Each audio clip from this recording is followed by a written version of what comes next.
Let's talk a little bit about breast augmentation. I have many patients that come to me for breast augmentation, and the first question they always ask is, how do I know the right size implant for my body?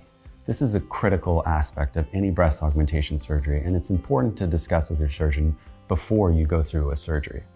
So how do we know the right size for your body? Well, in my practice, I utilize a process called biometric sizing, which is basically a process where I'm going to measure the width of your breast.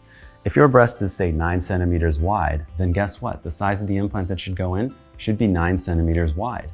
If it's 13 centimeters, then you've got 4 centimeters of implant in your armpit or touching the other implant in the middle. This is a very straightforward process to ensure that the implant that we pick fits the footprint of your breast, such that it can augment your breast and make it look good, but still stay within the boundaries of natural. Once you've figured out the width of the implant, many implants are made with a similar width and with different projections, okay? So if an implant's 9 centimeters wide, it could be projecting 3 centimeters, or it could be projecting 5 centimeters, giving you much more projection above. So the next step that I talk to patients about, or the next step that we go through, is I ask, what's your current cup size and your desired cup size? If, for instance, a patient is an A or a B cup and they want to be a C cup, then we say, okay, we understand the difference in projection between 1 and 2 cup sizes and incorporate that into our plan for your breast implant.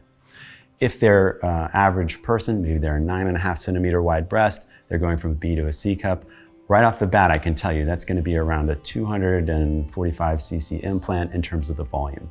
Although the volume, the numbers for the actual implant, is less important than, again, the shape of the width of the base of the implant and the projection that we achieve. Once we've gone through that discussion and we've come to an idea of where we're going to be, I then have in my mind about 4 different implant sizes. We have you try on a sizer in clinic because feeling the weight of the implant in your actual bra and on your body is very important before surgery. People will offer simulations, 3D simulations, photo simulations. Those are valuable, but I think that they're much less important than actually having a weighted implant on your chest so you can feel the way it's going to feel over time. It's absolutely critical because oftentimes I've seen women try on much bigger size implants, and when they feel the weight on their chest, they realize that a double D is really not for them based off of the way that the heaviness feels. So once you come in and you try on the sizers, you've gone through the sizing for the base width of the implant, we've talked about projection, we've got 4 different implants in the back of my mind before surgery. Next up comes the actual day of surgery. So the morning of, I ask you a really important question. I'll say, what's your biggest fear? Most women, the first thing they say is surgery is scary, I'm afraid of going to sleep. And I say, not to worry, we have a board certified MD anesthesiologist taking care of you. I'm going to be there with you by your side as you go to sleep. This is a safe procedure conducted in a safe location. The next thing they say is too big or too small.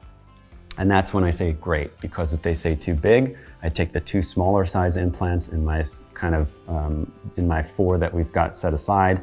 If they say too small, we start with the 2 bigger size implants. Then we actually do the surgery. After you go to sleep, we make incisions. We place a temporary implant inside of your body and sit your body up to see exactly how it's going to look after surgery. Then we make an important decision on the table based off of the desires that you've expressed and the different shapes and sizes that we had on our list. And that's the ultimate size that we wind up with. Now, with this algorithm, I haven't had a patient in the last 7 years that's come back and said, hey, I want to change the size of these implants. And I think it's really important that you get to that understanding, that you have a size that you agree on, and that we have an algorithm and an approach. This approach, biometric sizing, is an approach that most surgeons that do high volume, do many breast augmentations, utilize. And in my practice, natural breast augmentation, the core principle is focusing on a size that's going to fit your body, that's going to last over time, that's going to be a size and a shape that you're comfortable with, not just in your 20s, but also in your 30s and your 40s, so that you wind up with a durable, natural result that lasts over time and that makes you feel good and comfortable in your own body. Something that allows you to still wear the dresses you want to wear, that doesn't make your body look heavy or exaggerated, and that gives you the freedom to do the things that you did before, including physical activities, including going outside and really being able to enjoy your body.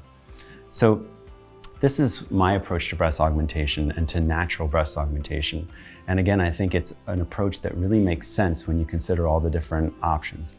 And when you're talking to your surgeon about breast augmentation, make sure that you go over these different processes and get inside their mind, figure out their algorithm for what they do and how it's different and how they can help to ensure you a natural and durable result.